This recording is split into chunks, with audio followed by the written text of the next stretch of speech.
Dito ako dumadaan guys, araw-araw. Para maghatid ng almusal at tanghalian ni Lulu at Lula. Nanay at tatay ng aming babae. Dito ako dumadaan araw-araw. Yan, parkingan ng mga sasakyan. Safe naman duman dito.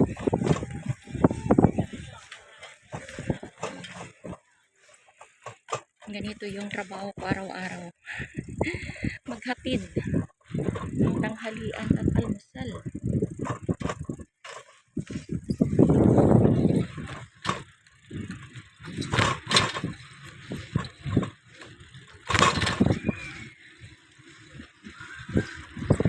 Buti na lang guys, may bike ako.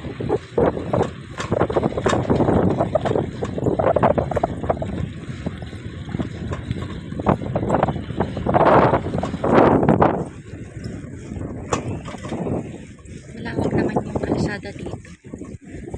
Tsaka paisa-isa lang yung dumadaan sa sasakyan.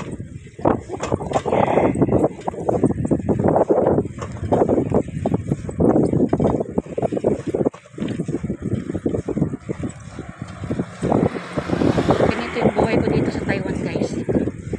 Araw-araw nakabike. Araw-araw nasa palengke.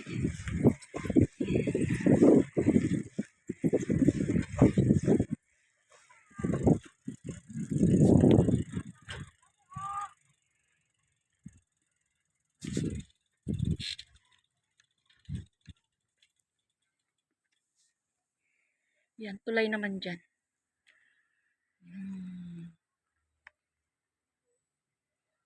Lawak ng daan.